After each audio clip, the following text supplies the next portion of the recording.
the worst is over. And that's obviously, an incredible relief. I mean, if you think about where we were last autumn, where the entire financial system of the West was imploding, the fact that we got through this with a contraction of output in the UK of just over 5%, so 1 in 20 pounds that we generate in a year having vanished, that seems to me to be remarkable, actually. Because there are, on some measures, the scale of that crisis was worse than the world has ever seen. It is a good thing that we learned the lessons of the 1930s, that governments across the world knew that this was a moment where actually they did have to create money, they did have to spend more, but these are short-term, temporary fixes. You can't live on printed money forever, and you can't live with the level of indebtedness that countries like ours have indefinitely.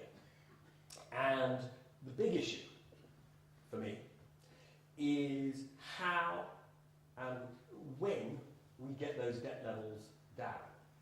And just to remind you what those debt levels are, in terms of the public sector, which is the one that people focus on particularly at the moment, because we've got a general election looming, we're heading towards 90, 100% ratio of public sector debt to GDP, which is much higher than this country has seen outside of wartime. And also we're seeing these extraordinary annual deficits, 12, 13, 14%, 200 billion pounds worth of gilts that have to be sold every year. I mean, these are astonishingly big numbers.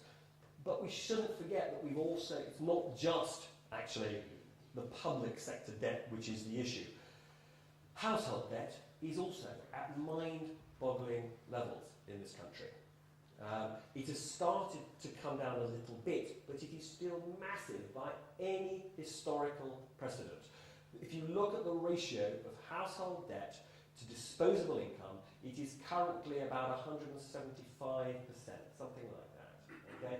Now, in 2000, after 8 unbroken years of growth, it was 100%. Okay? Now, maybe 100% is a sensible level, but just think about the shock to the economy that would occur if consumers repaid debt, that's 75% quickly.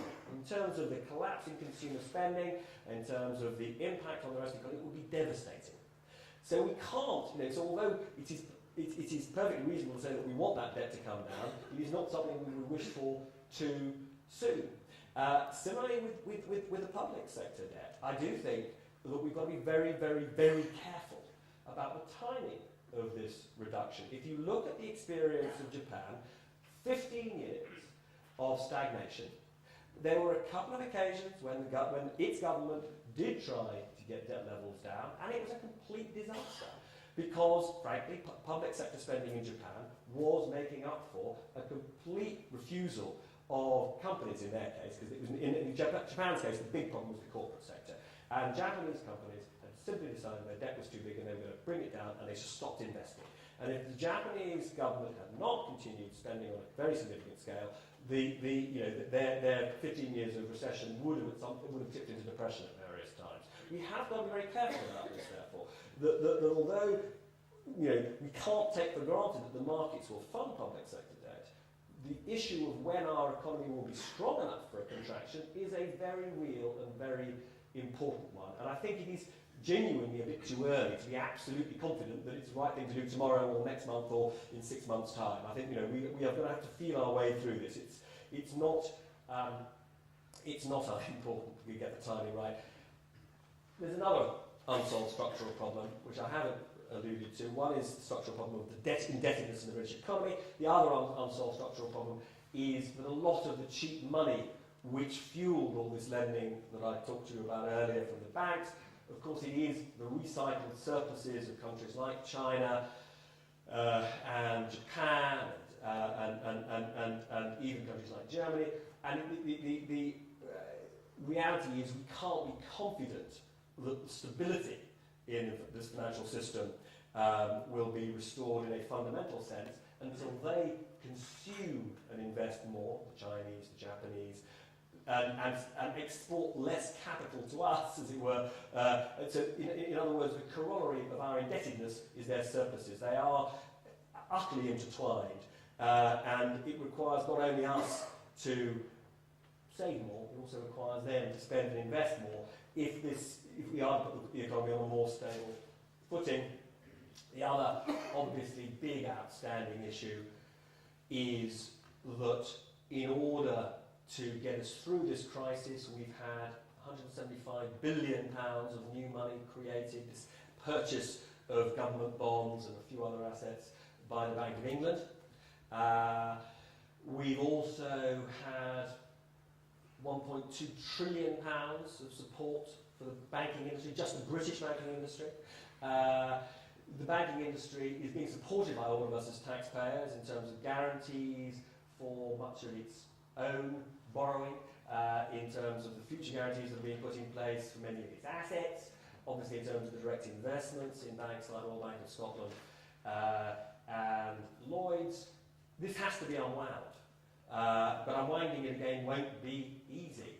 If you just think at the moment, from one aspect of it, if the Bank of England stood up tomorrow and said, by the way, we've decided we're going to flog that £175 billion of gilts at the same time as the government is trying to sell 200 billion of new gilts, just imagine what would happen to the price of gilts and sterling and almost everything else we can think of. I mean, this is big and quite dangerous stuff.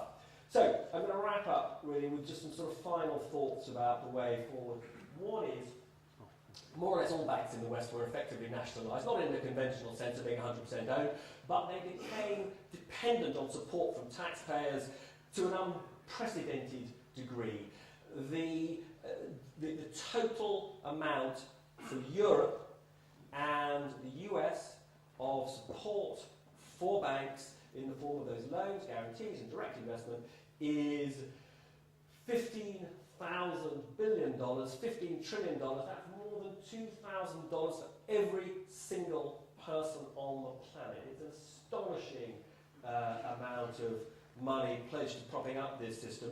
Plainly, I think most citizens would say, having bailed them out to that extent, it can't continue. They have to change, and therefore reform is necessary. Now, I'm slightly indebted to a rather well-known hedge fund manager for this phrase. He likened the reform of the banking system to attempting to defeat terrorism by banning old ladies from taking little shampoo bottles onto aeroplanes. And what he means by that is that many of the reforms are treating the